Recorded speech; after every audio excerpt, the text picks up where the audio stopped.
Окей. Начнем. Салам алейкум, Цельдик Хелл. Доброго времени суток, друзья.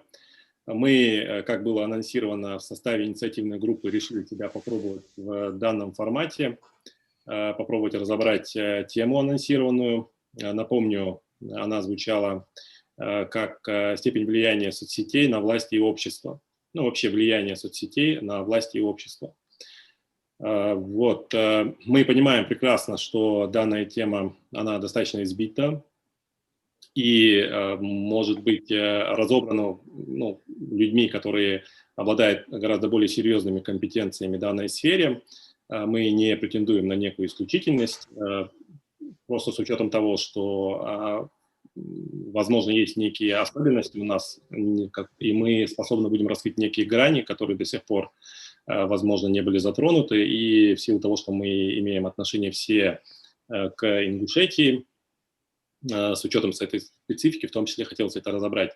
Также у нас планируется подключение экспертов во второй части нашего эфира, которые, возможно, более компетентны, наверняка более компетентные, по крайней мере, в некоторых аспектах обсуждаемой темы. Сам эфир мы планируем, чтобы он продолжался порядка 50 минут. Цель была в том, чтобы не загружать длинными эфирами. Это достаточно утомительно бывает слушать, тем более одного эксперта. У нас тут планируется 6, одного спикера, хотел сказать. У нас планируется 6 человек. И, в общем, хотим вот так вот разбить. Вот такой вот у нас примерный план. Тему мы выбрали, мы понимаем, что она не самая острая сегодня, да, которая может быть на слуху. Хотим попробовать начать с нее и, может быть, продолжить обсуждать другие темы. Вот. Сейчас я попробую представить участников. Это у нас Кадзоев Борис. Борис – идейный вдохновитель и один из организаторов проекта «Неотложка». И также активно пишущий блогер, который достаточно оперативно пытается реагировать зачастую с долей сарказма на те или иные события, которые происходят у нас на родине. Вот. Далее Ахмед Бузуртанов. Ахмед, я как бы не буду рассказывать весь бэкграунд, наверное. Затрону лишь, наверное, то, что за последнее время Ахмед является главным редактором информационно-аналитического портала «Шестой», «Шестой портал» так называемый. И, насколько я могу судить, как раз-таки занимается мониторингом соцсетей, выжимкой неких там мыслей, которые там публикуются, и представляет все это в неком таком удобочитаемом виде, более в таком виде, который, возможно, на который, возможно, легче будет обратить внимание тем, кто по долгу службы обязан следить за подобными публикациями. Вот, наверное, он как-то сам еще раскроет. Вот, еще сразу отмечу, что наша трансляция сейчас идет как раз-таки на площадке «Шестого портала», которое нам любезно было представлено редакцией. Вы можете данный эфир смотреть и в Ютубе, и на Фейсбуке, на странице «Шестого портала». И там те или иные вопросы или ремарки мы попробуем, не обещаем, что это будет оперативно, но попробуем в меру своих сил и возможностей обращать на них внимание и как-то встраивать их в нашу дискуссию. Вот.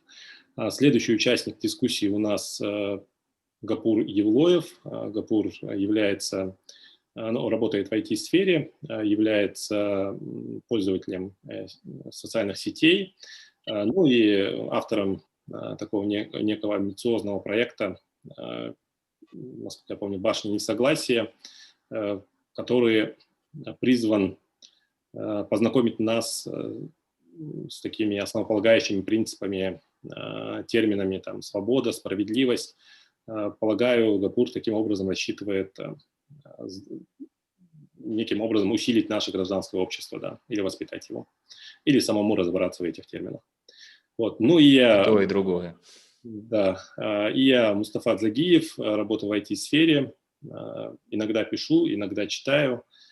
Вот, как я уже сказал ранее, мы в составе инициативной группы решили попробовать этот формат. Вот, теперь по поводу вводной темы мы выбрали, как я сказал, социальные сети и их влияние на власть и общество. Хотим разобрать, насколько они влияют, должны ли они влиять, или, может, не должны влиять вообще, может, это зло, как иногда высказывают те или иные наши люди.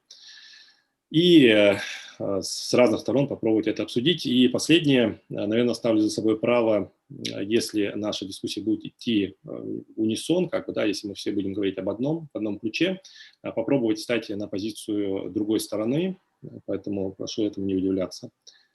Предлагаю кому-нибудь продолжить. Как я сказал, во второй части мы подключим уже гостей. Ахмед, Борис. Давайте Ахмеду слово передадим пока. Не, Борис, все-таки я бы хотел тебя послушать, честно говоря. Ну хорошо, давайте я продолжу без вопросов. Я больше наблюдающий. Вы знаете, вот когда мы с вами обсуждали, какую тему мы будем сегодня поднимать, ну и как бы все сошлись, да, на этой теме, и в тот момент она мне не казалась вот такой однозначной. Но потом вот в течение дня или двух, пока я все это обдумывал, как бы, я пришел к выводу, что, ну вот лично для меня двух мнений быть не может здесь. Влияет или не влияет. Потому что, ну, я привык отталкиваться от фактов, логики и здравого смысла.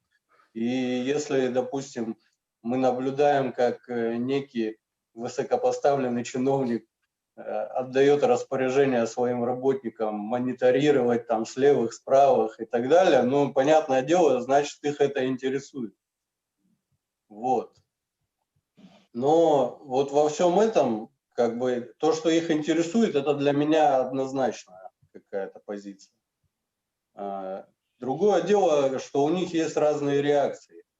Вот на мой взгляд, та реакция, которую, допустим, сейчас демонстрирует Калиматов и вся компания, то есть это реакция, ну, игнорирования полного там соцсетей или там блогеров, общественников и так далее, это одна из видов реакции все-таки. Ну, это не чистое игнорирование, а это просто именно такая реакция целенаправленная. Ну, то есть реакции может быть две. Вот одна реакция – это игнорирование как бы всего этого поля общественного, в том числе и блогеров, и каких-то журналистов независимых там. А другая реакция – это, ну, наоборот, какая-то реакция более такая активная. И опять же, вот, допустим, если они проявляют какую-то реакцию, власти имеется в виду, то и это реагирование можно тоже разбить на, как бы, на две части. Первая часть – это, ну, можно так сказать, это попытка дискредитации либо тех людей, которые пишут на эту тему, ну, на какую-то там важную тему, либо это попытка как бы нивелирования проблемы, то есть как-то сгладить углы, отписаться там или как-то на пресс-конференциях заявить, что такой проблемы на самом деле не существует и так далее. Вот первая, допустим, реакция, попытка дискредитации оппонентов различных. Ну, мы достаточно на протяжении долгого времени ее, в принципе, наблюдали. То есть, ну, вот те старожилы, которые еще пользовались LiveJournal, они помнят все эти тролль-бригады там и так далее.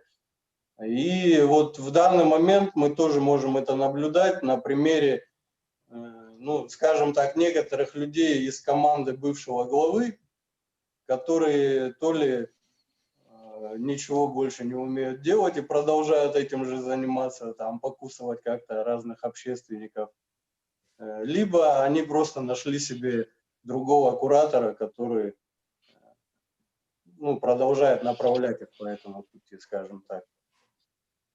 И, ну вот, допустим, если брать реакцию признания проблемы, если власти как бы признают проблемы, то это опять можно разделить на две части, потому что первая часть – это они на самом деле пытаются решить какую-то проблему, которая возникла, а вторая, и что чаще, мне кажется, встречается именно у ингушских властей, это ну, попытка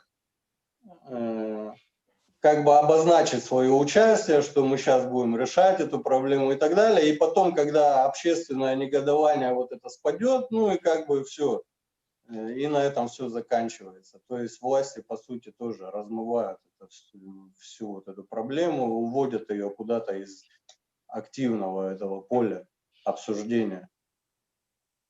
Ну вот, в принципе, это то, что касается властей. А влияет ли на общество соцсети там или что-то? Ну, мне тоже кажется, что здесь позиция может быть только одна, однозначно влияет.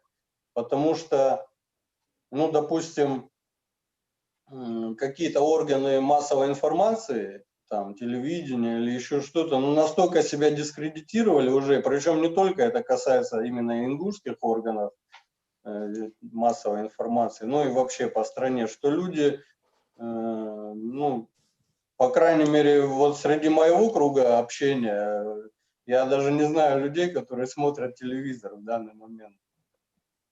Поэтому, мне кажется, люди все же пытаются найти вот какую-то альтернативную информацию, ну, не только в соцсетях, но вообще в интернете, в соцсетях в частности. Поэтому, естественно, как бы соцсети и интернеты, они влияют на общество. Мне так кажется, по крайней мере. Ну вот вкратце такая у меня позиция. Хорошо, Борис, да. Баркл, Дярясхал. Но я думаю, телевидение у нас смотрит достаточно большое количество людей, даже если... Ну, я же имею в виду, во-первых, их становится меньше.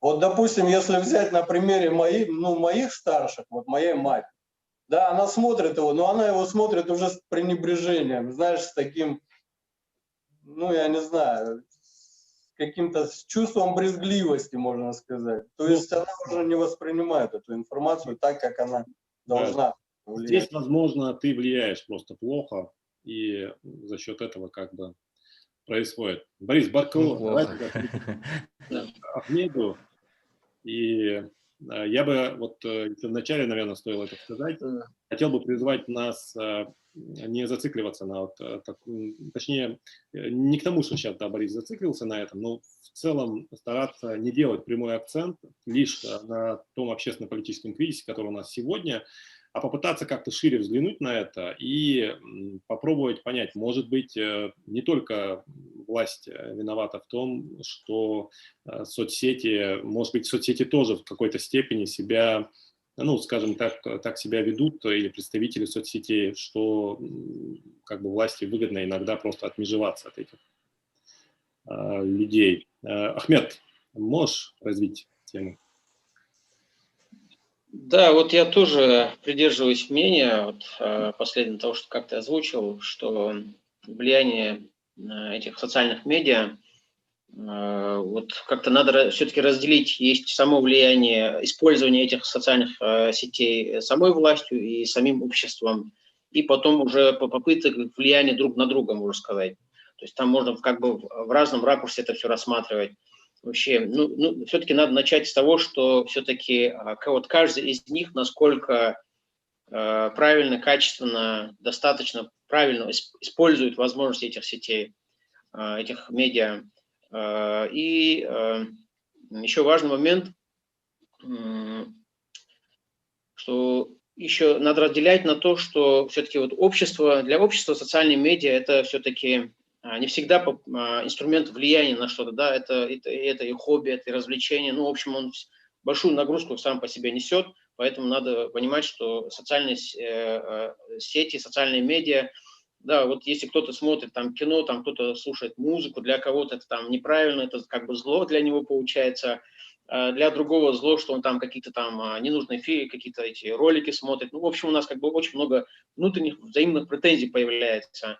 То есть социальные медиа вот внутри каких-то сообществ или групп, там тоже куча противоречий, кроме того, что мы вот часто их вот как бы вот рассматриваем этот вопрос как бы противостояние власти и общества, и как они как бы используют эти сети, как они друг на друга реагируют. Ну, вот, в принципе, я бы хотел, чтобы наша беседа шла в русле, ну, по крайней мере, у меня желание такое, все-таки услышать, увидеть такую перспективу, что если где-то что-то не доделывается или неправильно делается, что власти, что общество готовы этот момент исправить, найти нужные точки соприкосновения, какой-то консенсус для того, чтобы в будущем это было взаимно выгодно, взаимно интересно, чтобы это решало наши проблемы. А не просто там мы как бы друг друга кидались бы обвинениями, там все время вот в таком остром критическом состоянии не находились, а все-таки искали возможности общения между собой. Ну, для этого, в принципе, нам важно понять вообще, что есть, что мы имеем, как мы это используем и со стороны общества, и со стороны государства.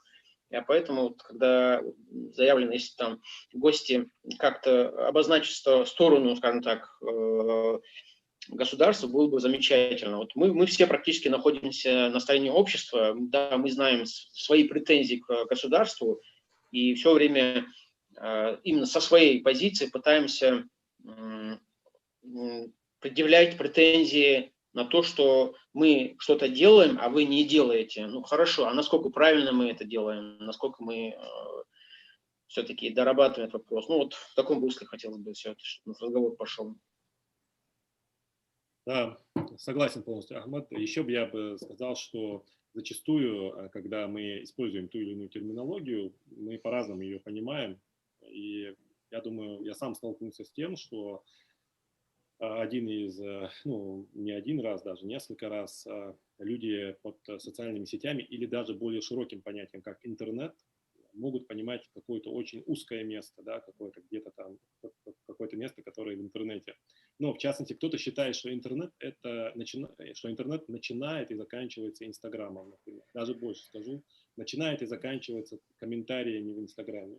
Все, дальше этого не двигается. Я имею в виду сейчас в том числе и про чиновников, потому что зачастую они более такого старшего возраста.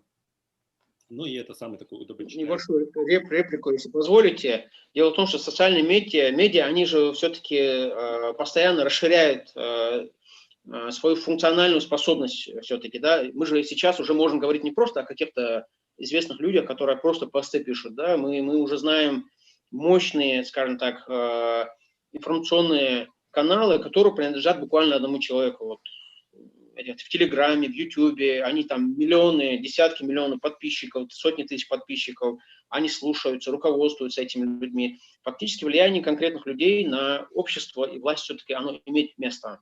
Вопрос дальше, как это отрегулировать.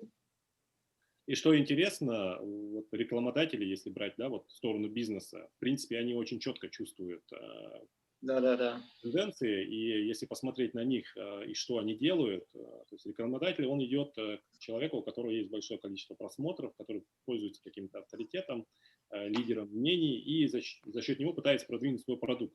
И, казалось бы, власть должна тоже искать эти точки соприкосновения с людьми, которые проявляют некую активную гражданскую позицию, чтобы за счет них, или, скажем так, с помощью них совместно реализовывать те или иные какие-то там задачи, да, которые стоят перед всеми нами.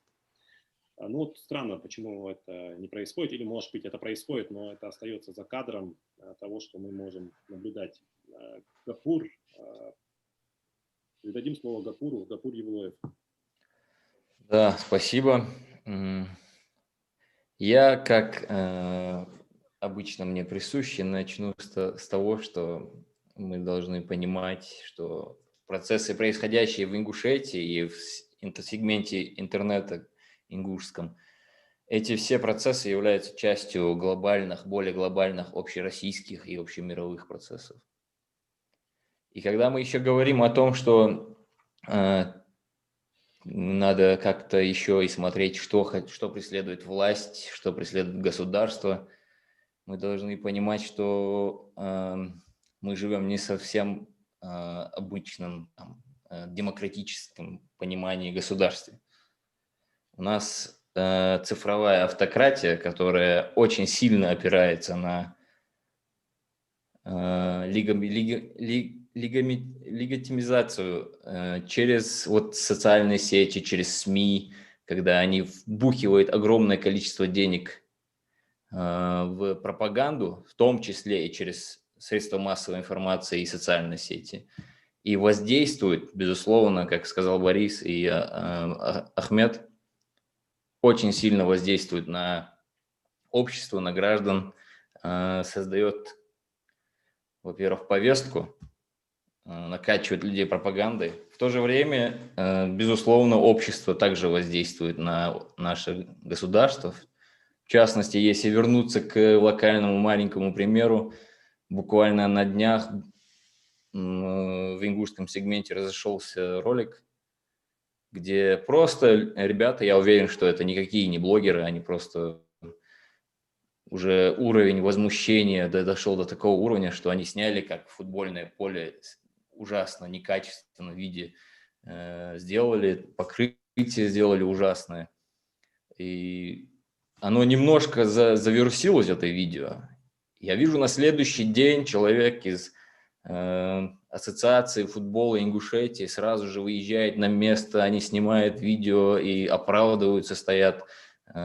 Безусловно, я не могу, конечно, утверждать, но я думаю, что человек, занимающий какое-то место в официальной ассоциации, федерации футбола Ингушетии, он все равно на короткой ноге с властью, и он нашим непосредственным руководством республики был туда прислан. То есть это говорит нам о том, что республиканские власти, как и федеральные власти, они мониторят ситуацию, мониторируют и реагируют на острые вещи, которые могут как-то негативно на них сказаться. Когда возмущаются в интернете определенные блогеры, которые там как-то они сумели, которых они дискредитировать или сумели, не знаю, их медийный ресурс как-то локализовать, они не особо сильно на это реагируют или пытаются игнорировать.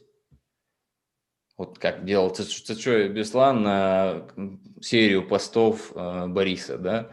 Но когда вот такие вот стихийную, массу вирусную, вот это вирусный этот видеоролик, когда они видят, это у меня, во-первых, вызвало, ну, я когда увидел, понял, что это возмущение действительно какое-то народное, а не одного человека. Они сразу же начали реагировать на это. А в целом наши и республиканские власти продолжают политику федеральной власти. Федеральная российская власть не собирается идти и продвигать какие-то демократические институты, инклюзивные институты, благодаря которым у нас была бы какая-либо демократия или свобода слова. Они буквально проникают со своей пропагандой даже в внеполитические сферы, развлекательный контент. Телевизор, который мы все не смотрим, он уже перешел на YouTube, и они на законодательном уровне пытаются контролировать. И все возможные площадки, российские площадки типа Яндекса или ВКонтакте, они уже давно у себя держат в кармане. Так что, безусловно, мы можем констатировать, что общество влияет на власть через социальные сети. И через социальные сети власть постоянно пытается и усиливает свое влияние на общество. А то, как с этим обществу работать, мне кажется, обществу надо продолжать давить на государство, потому что государством не договориться, на мой взгляд. Государство имеет такую природу, как разлагать и атомизировать общество. Это ее природа. С ней нельзя договариваться. От нее нужно требовать, как от менеджера наемного, и продолжать гнуть эту линию. Ну, требовать и договариваться можно? Договариваться, да, но только когда это остается в рамках какого-то приличия демократического процесса. Ясно. Гапур, Баркул, я вот уловил в начале то, что Гапур сказал, например, то, что получают социальные сети сегодня могут стать на службе неких таких общественных активистов, которые отвечают за общественный контроль. И это мы и наблюдали с этой площадкой. Вот, но в то же время вот, Гапур обратил внимание, что сверху, как бы, ну, скажем так, не слишком нам там благоволит ситуация.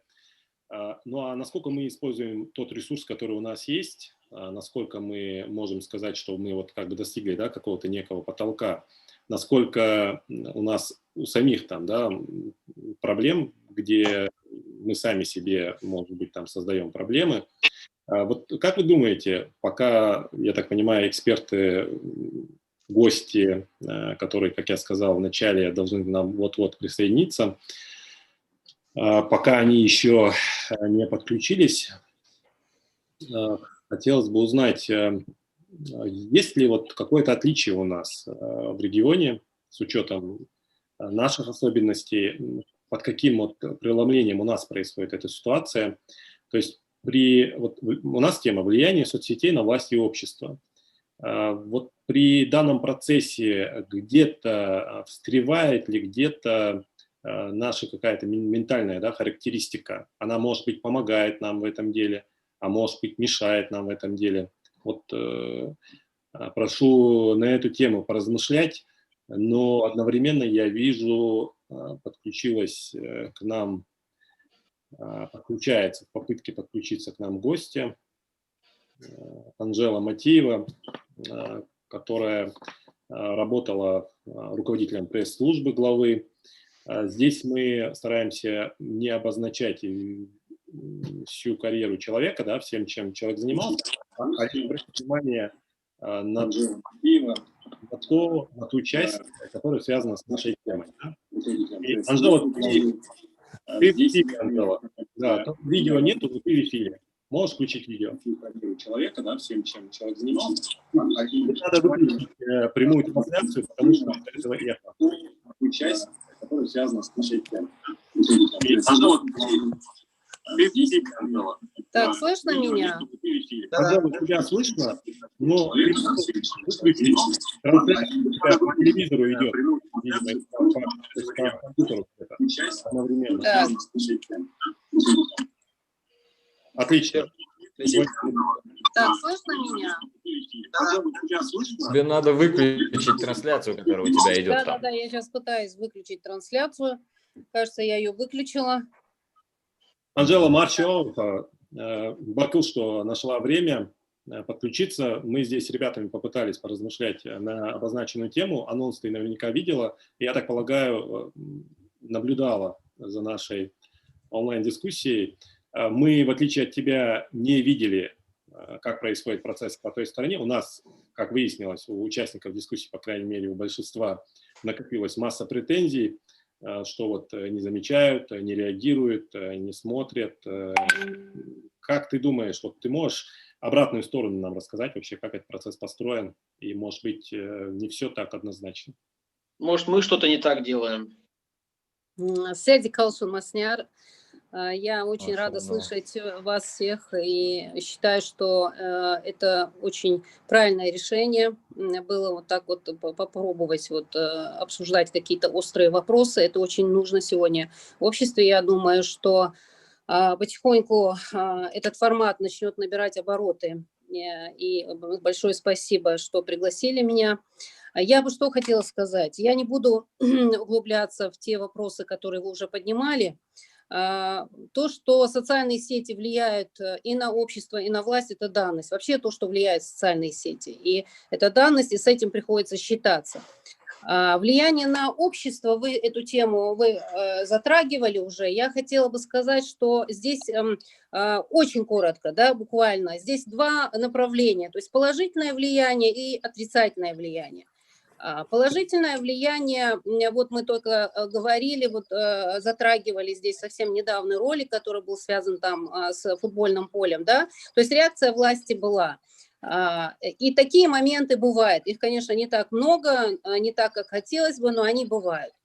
Затем очень положительно для бизнеса. Я бы хотела, вот, поскольку у нас аудитория это все наши, в основном пока, да, наши, даже привести такой пример. вы знаете, там бизнес Ханифа, например, наша, да, Здоева, сад и огород, вот ее проект, ее бизнес, она начинала его, и социальные сети ей очень сильно помогли продвинуться. Затем у нас был совсем не так давно, не пару месяцев назад, вы знаете, была очень жаркая такая дискуссия, было очень много недовольства по поводу того, что выставили на тендер на передачу в аренду храм Тхабаирды. Вы знаете, и здесь вот это, наверное, скорее исключение, но пример того, как нужно работать в социальных сетях для того, чтобы заставить власть реагировать. Как это произошло? Значит, бурная реакция, недовольство, были очень-очень резкие высказывания, да. Тут же, значит, требование объясниться, сразу пошла реакция, значит, стали отвечать, значит, понимают, что волна набирает вот эти вот обороты, а потом, значит, появляется информация о том, что сняли с торгов, да. Но сняли с торгов, поскольку была такая волна. Ну и что? Сняли. И что дальше? Нужно же каким-то образом реагировать. И мы решили попробовать вот такую вещь. У нас было 11 человек. Мы, значит, связались, вот онлайн связались друг с другом и обсудили и решили, надо обращаться, надо требовать объяснения, надо наказать тех, кто был виноват в этой ситуации. Было подготовлено обращение в 4 адреса, значит, главе республики, парламент, прокуратуру, ну и затем это передали правительство наше. Я не буду долго останавливаться на этом примере, я скажу вам так, что пришли ответы со всех этих организаций, министерства, парламента пришел ответ, да. В итоге, значит, наше обращение самое эффективное, ну, как бы понравилась нам, какая была реакция правительства, поскольку глава республики отписал правительству разобраться. В правительстве нам сообщили, какие меры они приняли по этому поводу. Вот, работа в этом направлении движется, когда у нас более 3000 памятников, архитектурных памятников, и, значит, они практически все сейчас заключили соглашение, будут переданы нашему Джайрахско-Асиновскому природному заповеднику. Вот. И самое важное здесь нам было, вот хотелось все-таки поставить точку в этом вопросе, когда мы обратились в прокуратуру, в свою очередь прокуратура отписала наше обращение УФАС по Республике Ингушетия. И вот недавно, буквально вот неделю тому назад, мы получили письмо от УФАС, в котором говорилось, что да, такая ситуация была, они разобрались в этом, торги были проведены, вообще храм был выставлен на торги незаконно, и виновные в этом будут наказаны. То есть вот мы не знаем, там, какие меры будут административного характера, да, приявлены в отношении них. Вот таким образом, ну, можно сказать, эта история закончилась, да, как бы будут привлечены, я уверена в этом, что все-таки будут привлечены те, кто был виноват в этом, да. Вопрос, слава богу, сдвинулся с мертвой точки, потому что этот вопрос долго не решался в правительстве, и здесь вина не только вот этого Росимущества, да, но и нашего правительства в том числе. Я считаю, что общество должно более резко, более не то что просто реагировать, общество должно реагировать и доводить до конца. И чиновник должен знать, что вот если я сделаю то, что я не имею права сделать, если я там позарился на народное, да, или достояние народа, да, то мне это просто так с рук не сойдет. Я буду наказан, я буду уволен, я буду привлечен к ответственности. Вот мне хотелось бы, чтобы вот таких примеров было как можно больше. Теперь я хотела бы сказать Анжела, о том, как, Анжела, да, власть, да, я поняла. Одну секунду. Вот ты сейчас привела пример, как раз-таки тот пример, когда, получается, социальные сети, за счет социальных сетей был некий шум, да, вот некий информационный шум, потом общество, это же какая-то, ну, не эфемерная, да, точнее, это эфемерное, да, такое понятие, где сложно определить ответственность. Если социальные сети, благодаря активным пользователям соцсетей, что-то всплыло наружу, это начало активно обсуждаться, да, тема какая-то начала обсуждаться, после этого, получается, уже вступают в силу некие, ну, их можно назвать эксперты там, или люди, которые пользуются неким там авторитетом, или специалисты в конкретных областях, или какие-то, может быть, общественные организации, которые специализируются на той или иной теме, и они уже доводят до ума. То есть, получается, тут у нас есть социальные сети, сами по себе-то они довести до ума, вот, ну, как бы... Это средство коммуникации. Да, оно просто, это как котел. Дальше уже, Да. если ты видишь, что там что-то бурлит, то получается, это уже задача, ну, людей, которые чувствуют ответственность, так их можно назвать, они уже стараются здесь как бы включаться. И если бы этих людей не было в этом вопросе с храмом в том числе, там, то, скорее всего, это все закончилось бы, ну, как часто заканчивается, вот только шумом. И получается, пользователи социальных сетей, они, создавая шум, уже по умолчанию считают, что это является некой достаточной, скажем, неким достаточным действием. Вот сейчас Ахмед хочет... Можно буквально пару слов, я просто продолжу эту мысль. Да, вот есть, скажем так, такой объем, критическая масса, скажем так, шума, людей, воспроизводящих этот шум, не просто шум воспроизводящих, ну, возмущенные, реально кого зацепило это все, болеющие за эту проблему. Все, следующий этап – это обычно лидеры общественного мнения, социального пространства, именно вот сетей. То есть там существуют так называемые лидеры вот этого пространства. Допустим, вот мы, наверное, да, постоянно наблюдаем, как за какое-то городское пространство, проблемы городов, ну, точнее, вот, допустим, если говорить о Магаса, проблемы Магаса часто поднимаются тем же Борисом Кодзоевым.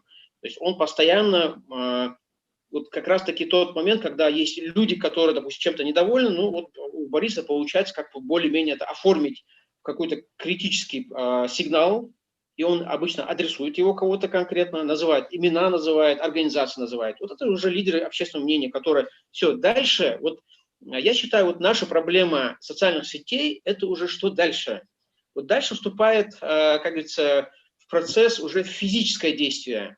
Вот там мы начинаем буксовать. Вот наши социальное пространство, социальные медиа, вот эти коммуникации, вот эти возмущения, все обрывается на том этапе, когда нужно взять бумажку, написать заявление в прокуратуру, подойти в мэрию, да, тот же, скажем так, мы можем как угодно критиковать, как угодно относиться к тому же бывшему мэру Беслану Цачоеву, да, который, ну, что-то делал, допустим, кому-то не нравится, кому-то не нравится, но при этом он говорит, ну, давайте я здесь, приходите, скажите, что я не так делаю. Ну, вот видите, вот это шагающих людей уже нету.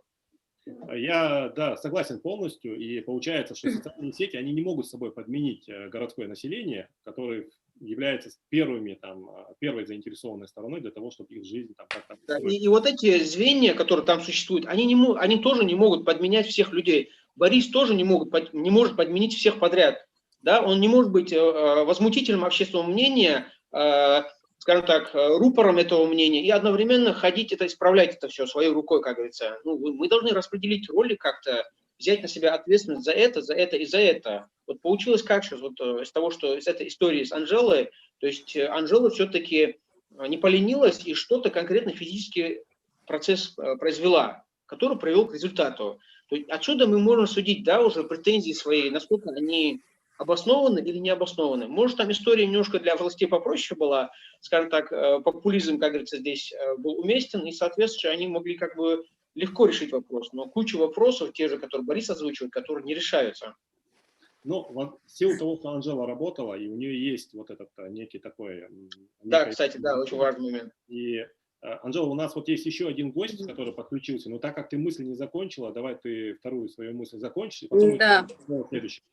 Вы знаете, я хотела бы вот очень коротко тоже рассказать вам о том, что когда я работала в администрации главы, я была, ну вот кто помнит, кто не помнит, я была руководителем пресс-службы, была пресс-секретарем главы и возглавляла информационный совет при главе. Это вот как должность советника по информационной политике. Там, значит, было такое предложение, значит, в течение там 3 дней, 4 дней, да, по мере там накопления вот этого материала, значит, сбор обращений граждан, тогда Инстаграма не было, тогда были вот сайты, в частности, сайт Магаз.ру, Магаз.су, и там даже у них был раздел обращения граждан. Вот, приходили туда сообщения от жителей нашей республики, потом на почту главы, ну и передавались и так далее. Все это аккумулировалось, значит, все это объединялось, делилось на разделы: экономика, культура, сельское хозяйство и так далее. И затем эта вся информация стекалась ко мне, я ее, значит, собирала, оформляла этот материал, затем мне сказали, что нужно отмечать там сферу как бы влияния, кто ответственный, да, по тому или иному вопросу, по тому или иному обращению жителей республики. Я это писала, значит, так вот это карандашом. Вот затем вся эта информация, эту информацию клали на стол главе, и он эту информацию сам лично смотрел. И совсем какие-то острые вопросы, которые были, по ним, значит, незамедлительно требование было незамедлительно принять решение, по остальным там еще какие-то замечания и так далее. И наиболее важные вопросы, которые были выделены, по ним давалось поручение. Вот, ну, скажем, это порядка 20 листов, то есть текста там распечатанного А4 бывало больше, но не менее 20. Вот столько набиралось этого материала. А затем вот это вот все вот в таком виде с такими поручениями, написанные там от руки, передавалось в отдел по обращению граждан. Там они, в свою очередь, должны были подготовить, значит, поручение к тому, кто ответственен за по этому направлению, да, кто должен принять решение или решить этот вопрос. Вот это отправлялось, отводилось на это определенное количество дней, там неделю, там 5 дней, 10 дней, ну, в зависимости от сложности вопроса. И вы знаете, вроде бы как хорошее дело, да, хорошее дело, должен быть результат, но все это благополучно так и умирало. Оно умирало тогда, когда оно доходило до чиновника на месте, да, либо в силу разных причин. Во-первых, может быть, там это касалось вопроса денег, а денег нет. Второе, там не хотел просто он это делать, понимаете, там не хотел решать этот вопрос, оттягивал его, значит, естественно, они не могли не присылать ответы, они присылали ответы на те или иные вопросы, но это все были отписки. Я даже помню сейчас, что были такие вопросы, которые приходили, и я не могла просто равнодушно на все это смотреть. Когда я поняла, как работает этот вот механизм, я просто, когда получала вот эти вот все распечатки, я начинала звонить министру или же главе села, там, или главе города, просто реально набирала и говорила: вот ты знаешь, вот здесь вот есть, значит, обращение жителя такого-то, да, вот по такому-то вопросу. Я сейчас это занесу главе, а тут я делаю пометки. Вот буквально и напишу, что неоднократно обращались там и так далее. Ну, это вот как хотите назовите это, да. Но я понимала, что нужно вот каким-то образом просто попробовать помочь людям. И что вы думаете, на том конце чиновник мне говорил: Анжела, пожалуйста, вычеркни оттуда, значит, вот этот самый вопрос, я его сейчас беру на контроль, я обещаю, через 2-3 дня я его решу. Естественно, это не были такие вопросы, которые были нерешаемы или требовали больших затрат там, или еще что-то. В принципе, он бы мог его решить, но было понятно, что как только к нему придет эта бумага, он займется просто отпиской. А когда он понимает, что я сделаю акцент на этом вопросе, да, а я ему говорю: я сделаю акцент, да, ты вот не решаешь, вот тебе не стыдно, дам, да, вот люди, ты что там людей мучаете, да, издеваетесь над людьми. Он этот вопрос решал. Даже была такая смешная ситуация в одном из наших сел, значит, написали о том, что там стоит гравий на протяжении уже недели прямо посередине улицы. И машины не могут проезжать, они его объезжают. И они много раз обращались к главе села с просьбой разровнять этот гравий, который высыпали, вот и столько времени стоит. Представляете? Я звоню, я им говорю, что это вот, ну, безобразие, так нельзя, ну, как вы, ну, неужели вы не можете решить этот вопрос? Можете решить? Вот сегодня, если решите, завтра не занесу. Вот, честное слово, буквально через 2-3 часа этот вопрос был решен. Понимаете, вот в таком каком-то вот таком вот ручном режиме, и что нужно было для того, чтобы эти вопросы решались, да, ну, вполне логично, да, нужно был жесткий контроль, просто отслеживать это и наказывать тех, кто не исполнял. Просто наказывать их. Вот не исполняешь, ты должен исполнить. все, вот тебе там наказание, не знаю, как, ну, как существуют разные формы наказания, вплоть до рубля, там, знаешь, наказать его. Вот. Но что я предлагаю, Мустафа, я закончу мысль, вот что я предлагаю, с учетом вот того, что как это не работало, да, оно не работало, потому что, ну, как бы это все в руках чиновников. Я тебя знаю, пожалуйста, там не отдавай, или там скажи, что я это сделала, или давай отписку. Это все обычные такие вещи, которые с нами происходят. Что бы я предложила сегодня власти, да, если бы они хотели услышать людей и хотели бы помочь в решении их вопросов? Я бы, например, создала бы какую-то независимую площадку, информационную, да, куда люди знали бы, что они могут туда обратиться, и они однозначно будут услышаны, что это их обращение будет обработано там, да, оно будет, соответственно, значит, подготовлено, и вот. И после некоторой обработки вот эти вот обращения жителей республики направлялись бы одному доверенному лицу главы, откуда бы его бы клали ему на стол, и оттуда пошли бы поручения, соответственно, там, не знаю, каких-то несколько людей, там немеренное количество отделов, бездельников, которые сидят, ничем не занимаются, да, ну, нормальных людей набрать, обязательно их контролировать.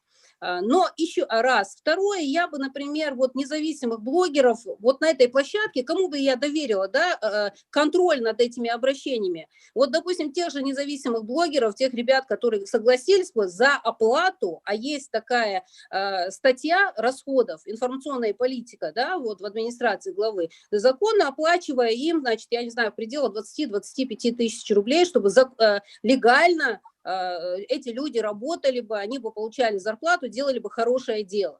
Вот. Но вот таким вот образом использовать, если бы власть была заинтересована, еще раз я говорю, использовать тех, кто откликнулся бы и готов был бы вот работать на этой самой площадке, вот, который бы не, как говорится, не договаривать, чиновники не смогли бы с ними, так скажем, договориться, скрыть эту тему или не озвучивать ее и так далее.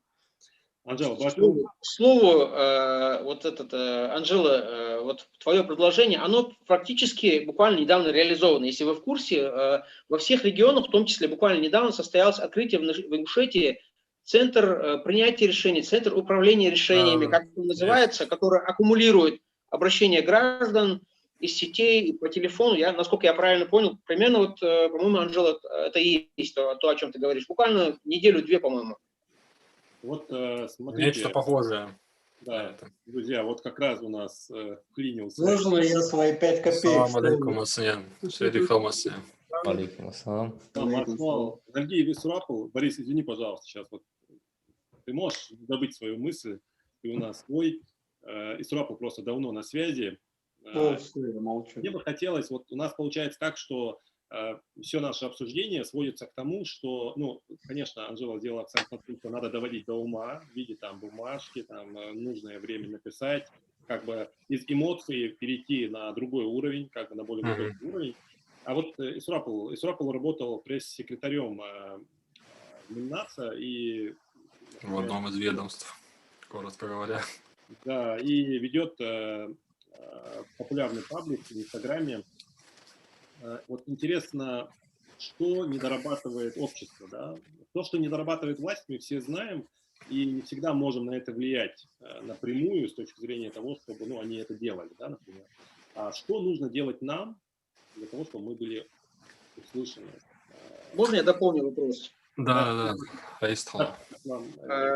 Исурапл, я буквально тоже дополню вопрос. Вот мне во всей этой истории интересно, насколько мы, общество, вот, допустим, вот ты был на той стороне, как говорится, и ты видел, как, условно говоря, социальные сети обычно возмущаются, куда-то обращаются. Вот мне интересен сам механизм, насколько он правильно построен и как он работает с нашей стороны и со стороны власти. Вот ты, будучи там, сигналы до вас доходили, не доходили. Если доходили, как там, какие-то фильтры проходили они, что происходило с этим?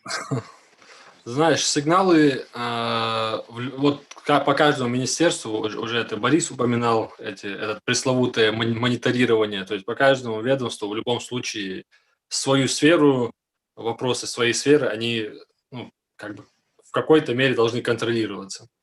Ну, появление этих тем, там, допустим, по медицинской, по другой тематике.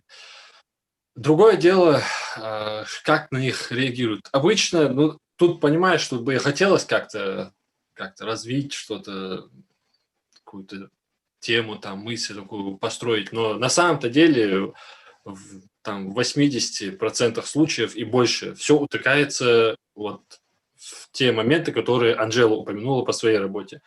Правда, по ее работе, учитывая уровень ее ведомства, ну, скажем, администрации, там хоть в ручном режиме что-то получалось решать, были такие возможности, потому что с нашим уровнем административного устройства и в целом по России федеративного устройства, в кавычках федеративного, тут просто вот звонок от высокой инстанции, все, он решает больше, чем может решить Конституция, законы и так далее.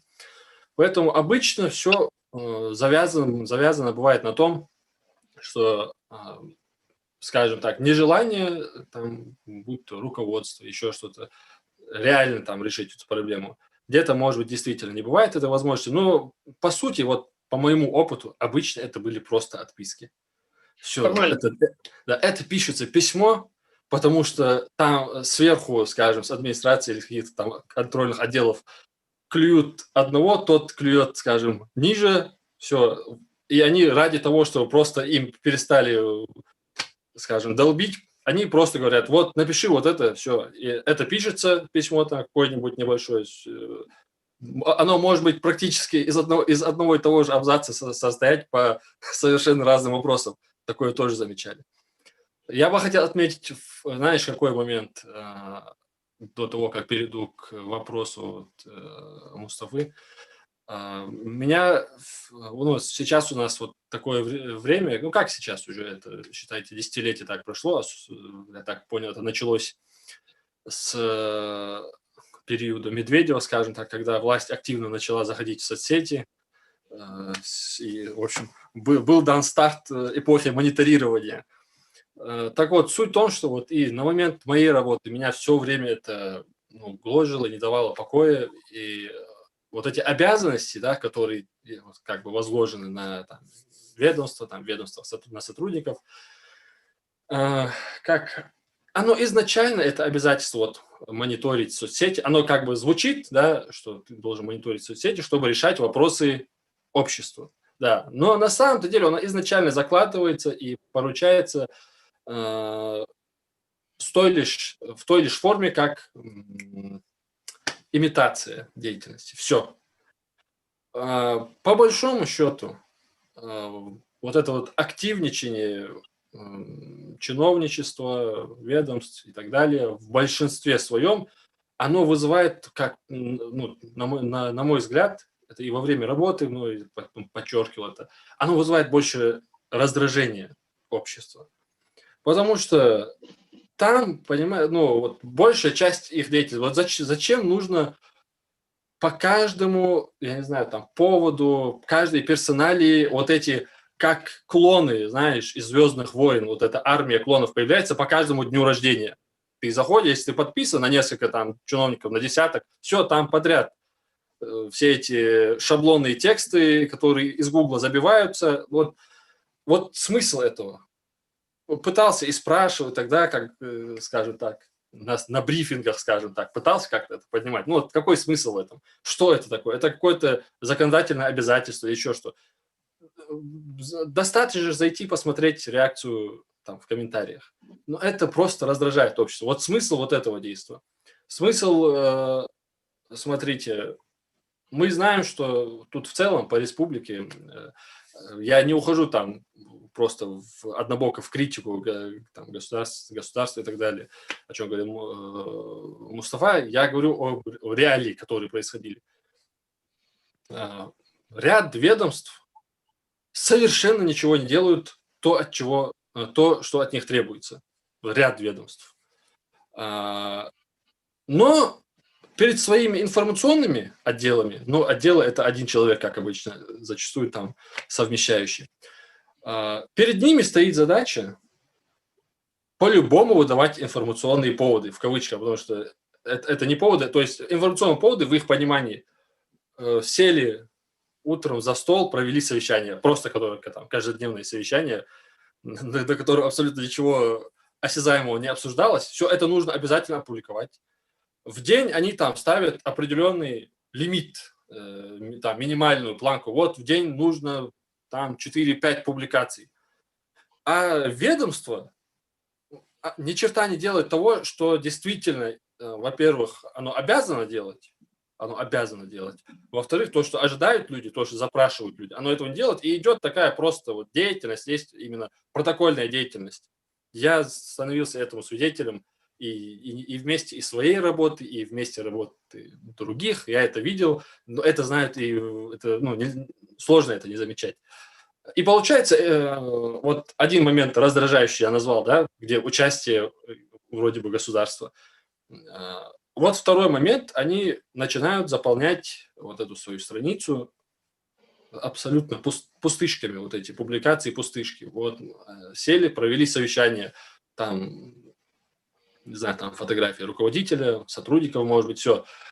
И из этого, из вот такого качества контента, как принято говорить, наполняются эти страницы. В итоге мы видим абсолютную оторванность от общества. То есть у нас и так распространено этот тезис, что государство, ну, если мы и в целом по стране говорим, ну, мы будем говорить за республику, как бы государство оторвано от общества. Тут вроде бы инструмент, который должен сблизить, но этот инструмент загублен вот этим протокольным мертвым таким подходом, и наоборот, да, и даже вот этот инструмент, по идее, хороший в каком-то там плане. Этот инструмент тоже используется напротив, поэтому это губит ту пользу, которая могла бы быть от, там, скажем, захода государственных там структур, соцсети, да. Да, извини, просто у нас мы заявили о конкретном времени, тут невозможно охватить вот, всю сторону, да, вот все стороны, да, конечно. все примеры привести.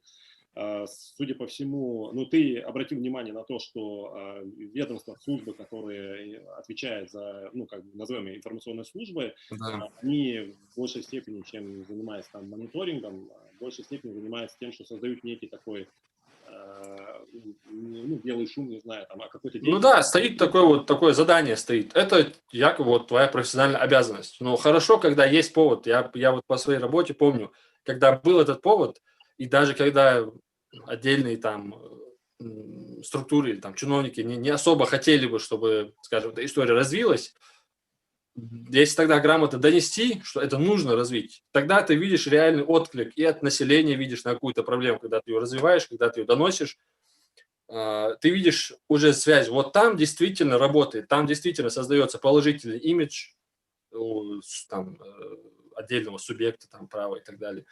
Положительный имидж и руководителя там, и так далее. Но самое главное, в целом, общему власти создается. А в большинстве случаев, я же говорю, они действуют наоборот. Да.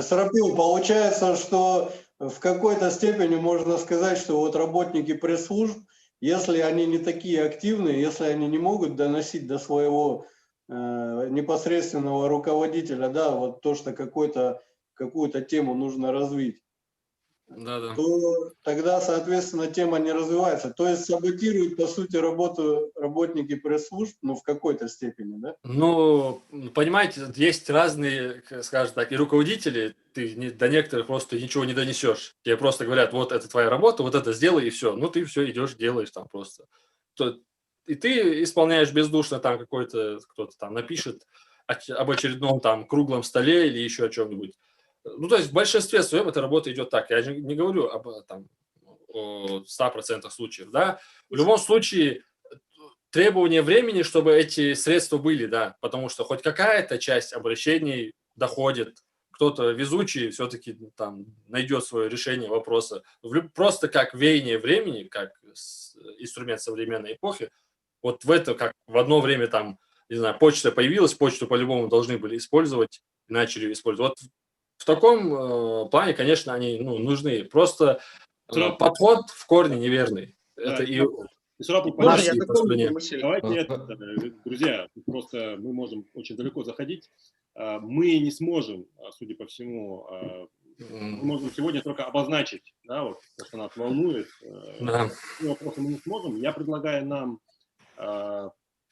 вот буквально каждому, да, нам, в принципе, учиться коротко, как бы это и мне, конечно, полезно, коротко попытаться, не знаю, в 2, максимум 3 минутах уложиться и сказать, что каждый из нас думает об этой проблеме, потому что кроме Анжелы, честно говоря, никто вот непосредственно предложений, кроме обозначения проблемы, не сделал. Если есть предложения, я предлагаю их озвучить и на этом попытаться закруглиться сегодня, иначе мы просто не уложимся в наш график. Предлагаю это начать, там, не знаю, с Гапура, Бориса, потому что они давно не говорили. Ну, Ахмеда, потому что он руки поднимает сейчас. Да. Если позволите, я просто как продолжение мыслей, заключение сделал бы вот того, что Исроп говорил. Дело в том, что вот из моих наблюдений, я, в принципе, последние годы только и занимался тем, что мониторил социальные сети как общественный проект информационного портала, который отсеивает какие-то интересные мысли, ну, то, что как бы вначале говорил. Из моих наблюдений так получилось, что вот то, что Исроп говорит, когда власти занимаются в информационном поле и конкретно в социальных медиа формализмом. То есть это такой, знаешь, какая-то дымовая завеса, имитация бурной деятельности.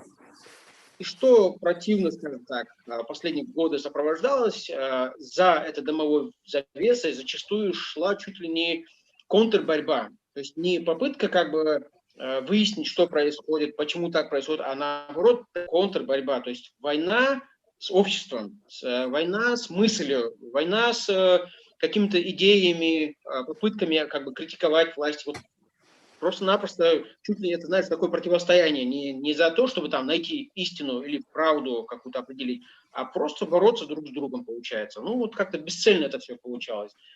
Вот смотрите, вот чтобы вот этого не было, одна из все-таки моих мыслей, чем бы я бы хотел поделиться, что все-таки вот бывший глава довел это, знаешь, до абсурда. Вот эти встречи с блогерами, вот эта все тема. Понятно было в конце, что это уже для него это просто попытка как бы выглядеть на общем фоне человеком, главой общающийся с обществом. То есть абсолютно безразличен был к дальнейшей судьбе этих бесед, этих встреч. Это уже как бы не сразу становилось понятно. Да, мы все-таки лелеяли надежду, что все-таки сможем достучаться. Я бы все-таки обозначил такую проблему, как все-таки лидеры общественного мнения в сетях. Да и вообще в целом эти информационщики, которые работают в этих же ведомствах, чтобы они все-таки как бы нашли площадку, где они встречались бы. Чтобы эти чиновники сказали своим подчиненным, информационщикам, вот идите вот на эту площадку, вот, поговорите, пообщайтесь, узнаете, может, вы найдете какую-то такую коммуникацию, которая все-таки снимет напряжение и даст нам возможность все-таки друг друга понять. Но я понимаю, что изначально установка должна быть на то, чтобы там власти захотели бы, да, там, нас понять и решить эти проблемы. Ну, все-таки, если есть хоть какая-то надежда на то, что там кто-то готов это сделать, то есть прислушаться к нам, если мы будем правильно критиковать, то давайте искать такую площадку. Блогеры, чтобы не с главой встречались, а встречались уже с теми, кто должен исполнять это все, чтобы они задавали эти вопросы, может, даже этим главам администрации, этим министрам. Пускай они отвечают. А вот нам сейчас, честно говоря, мне уже противно смотреть вот эти встречи с главой, как они называются, когда он там поднимает этих чиновников, как-то отчитывает. Абсолютно бессмысленное занятие уже. Пускай живые люди встречаются с живыми исполнителями сами. Вот пускай там посерединке он сидит и вот наблюдает, как этот чиновник решает эти вопросы. Понятно. Баркул Ахмад. Кто у нас там очередной был? Давайте я скажу. Можно мне? Да, конечно, Борис. Гапур, ты включился, давай говори тогда. Не, я жду, пока ты выскажешься. Ну, в общем, вот по поводу того, что говорила Анжела, что как бы мы не доводим до логического завершения всю нашу критику в соцсетях. Я с ней полностью согласен в этом вопросе, но вот в частности Магомед Беков в комментариях пишет, что, возможно, нам нужно было бы создать какую-то инициативную группу, которая бы занималась именно вот, ну, уже конкретными действиями, не просто критикой, а вот по итогу каких-то там возмущений общественных они могли бы там подавать заявления куда-то или как-то там еще стимулировать власти решать те или иные вопросы. Вот, но вот по второй части того, что сказала Анжела, там создание какой-то еще структуры, куда могли бы входить какие-то блогеры или общественники и даже получать там зарплату легально от государства, ну, я с ней не согласен. То есть я бы не стал плодить еще лишние структуры, которые в итоге переросли бы там в какую-то коррумпированную составляющую, возможно. Может, и не переросли бы, но все-таки. И я в этом тоже не одинок. Вот тут тоже Попадут под влияние в любом случае. Ну, я с тобой согласен тоже в этом плане. Да, вот что еще нам наши зрители тут написали. Так. Ну вот по поводу активности тоже хотелось бы, кстати, сказать. Вот мы все время говорим лидеры общественного мнения и так далее. Вот лично мне, как человеку, который достаточно часто пишет в соцсетях, и тоже некоторые меня, наверное, считают лидером общественного мнения, мне бы хотелось, чтобы таких людей было больше. Во-первых, активно пишущих, и чем больше у нас будет поле активных граждан, которые активно выражают свою позицию, тем как бы вероятность того, что из вот этого количества что-то перерастет в качество, и какие-то люди, как Анжела, сотоварищи, будут уже на каком-то другом уровне доносить до власти эти проблемы и пытаться решить какие-то вопросы, мне кажется, вероятность будет больше. Я просто помню себя там в 2013 году, когда я точно так же сидел, в основном читал некоторых наших активных блогеров, и тоже мне казалось, что я так никогда не смогу. Но в итоге пришел к тому, к чему пришел. Я думаю, если молодежь у нас будет активно включаться в эти процессы, активно выражать свою гражданскую позицию и отстаивать ее, то, возможно, у нас какие-то изменения будут. Ну вот, в принципе. Я бы хотел просто ремарку сказать, что получается, если тот, кто сильнее кричит или громче кричит, получается, его и слышат, да, не говорит о своем вот этом команде. Тебя плохо слышно, кстати, Мустафа.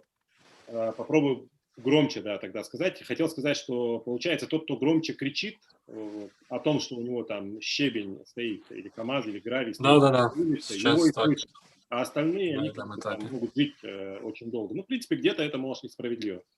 Кто у нас следующий? Мустафа, я хотела бы как раз вот в продолжении того, что ты сказал.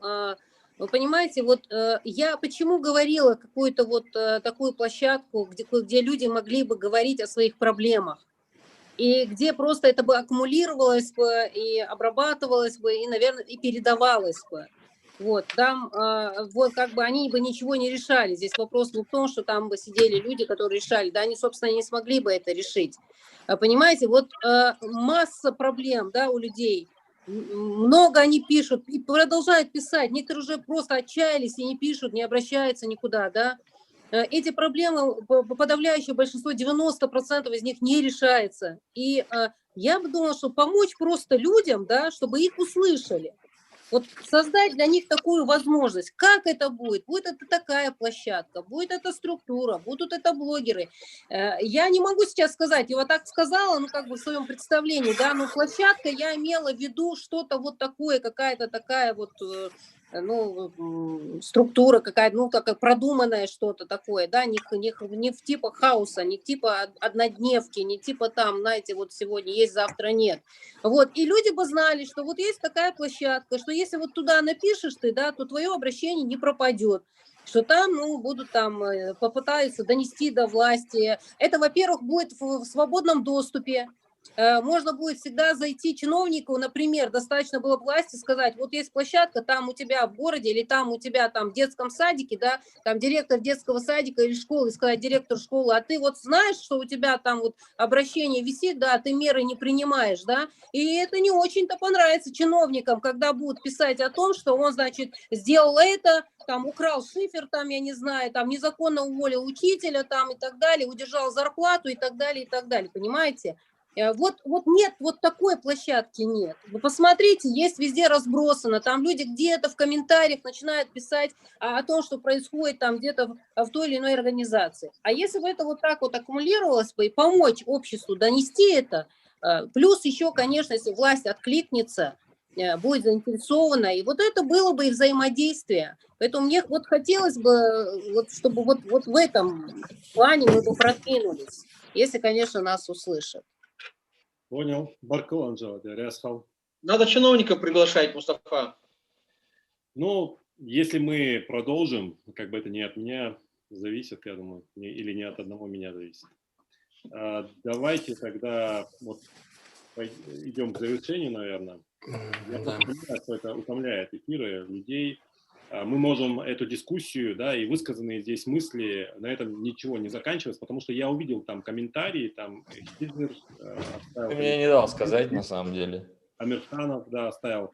Но вот как бы вот так вот внимательно прочитать и внимательно отреагировать, честно говоря, я лично не успеваю.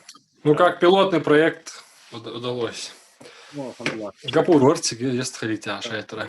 Я послушал, если честно, 5 минут хотя бы. Еще хочешь сказать что-то?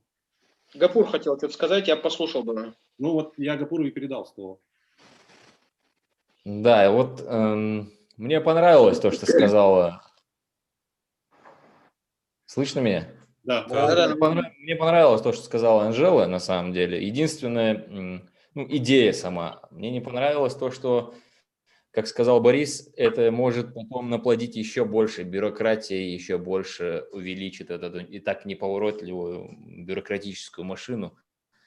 Но в целом идея и над способом, над реализацией ее можно подумать. Единственное, не стоит сажать людей на зарплату, потому что это просто породит еще одного чиновника, который будет отрабатывать свои деньги и максимально тебя лишать работы. Я бы как в качестве решения предложил бы вариант, когда, как в уже развитых демократических обществах делают, каждый человек участвует в какой-то общественной организации, и не одной. Например, по статистике, там жители Норвегии, Дании, каждый взрослый гражданин участвует в нескольких общественных организациях, курирующих, контролирующих, на общественных началах, не на зарплате. То есть это должно, для такого сценария, в первую очередь, мы должны осознанность гражданскую повышать среди населения. То есть теми людьми, которые... Сейчас колоссально маленькое количество людей, которые участвуют в каком-то общественном, политическом процессе, не обязательно в качестве политика, просто как неравнодушного гражданина. А чтобы доносить свою информацию, уже есть все необходимые институты, на бумаге, по крайней мере. Есть и прокуратуры, есть и наблюдательные советы, и наблюдательные комитеты, есть всякие приемные комиссии во всех организациях. Есть способы настучать по голове какому-либо нерадивому чиновнику. Главное – обращаться, говорить, заставлять. В первую очередь поднимать медийное освещение, проводить всех этих процессов. Еще один момент по поводу правильной критики. Мне кажется, не должно быть правильной критики. Если мы добиваемся...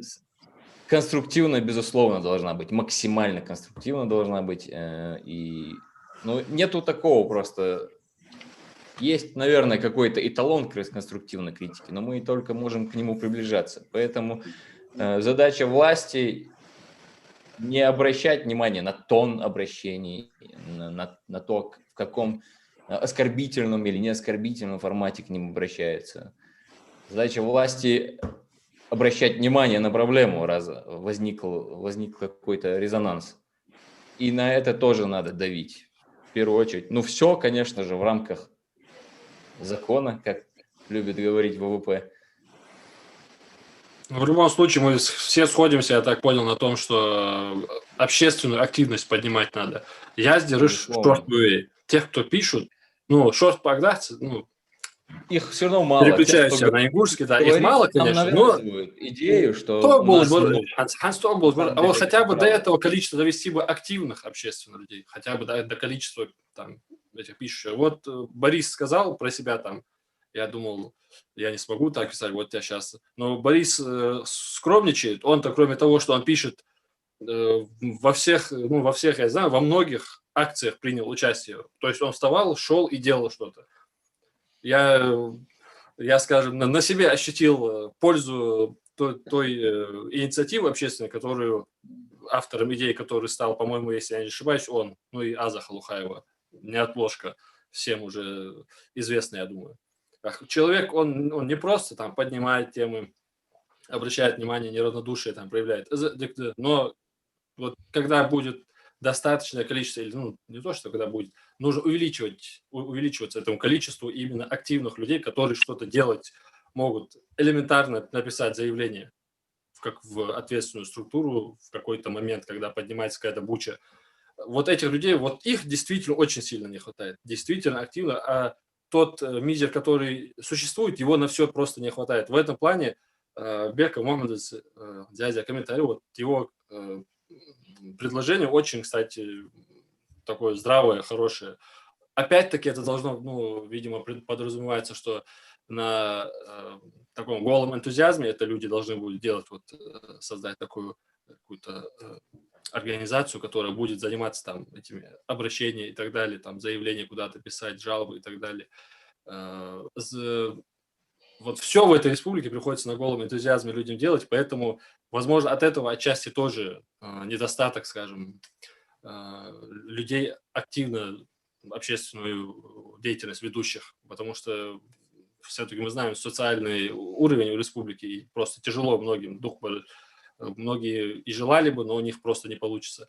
Но идти вот этим вектором нужно. Нужно больше людей, таких как Борис, там, сидящие там в этом эфире, другие наши деятели, там, адвокаты те же, мы знаем, что и адвокатов много, но опять-таки свою общественную там позицию проявившие, поддержавшие, когда нужно, ну, это далеко не все были тоже. То есть в каждой профессии, там, независимо от того, чем ты занимаешься, можно вот эти общие интересы, когда появляются, поддержать и проявить именно делом. Вот дела мало, дела побольше нужно. От комментаторов в особенности.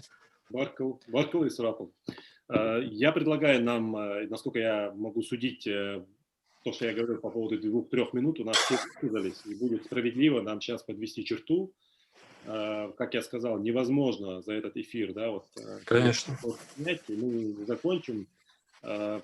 Из последнего, то, что я для себя отметил, пользуясь своими 2 минутами и завершая, то, что нам надо повышать уровень общественного контроля, если я правильно понял, и Гапура, и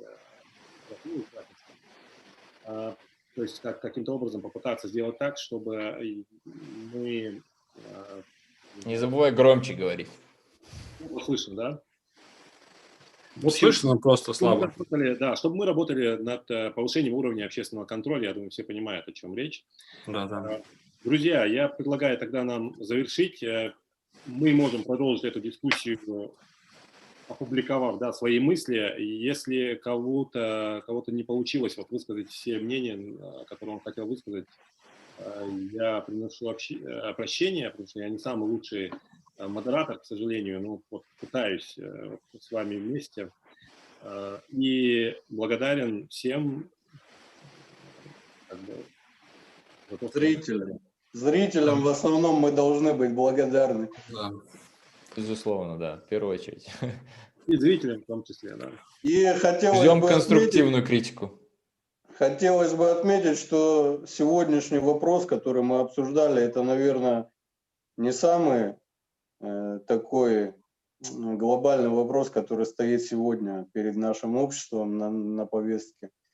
И я думаю, что если наши зрители отпишутся о том, что им там понравилось такой формат дискуссии, то, возможно, в следующий раз, когда мы будем проводить что-то подобное, а в таком формате или в другом, ну, мы уже будем поднимать какие-то более серьезные вопросы, которые сегодня волнуют большинство общества.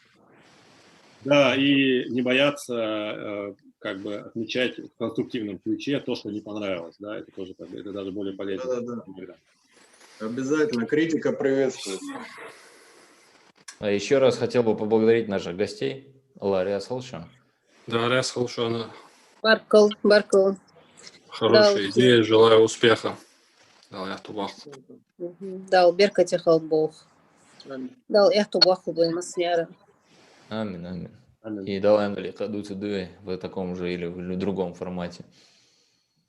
Да. Дигдата, адикам масара. Ассаламу алейкум. Алейкум. Всем всего хорошего.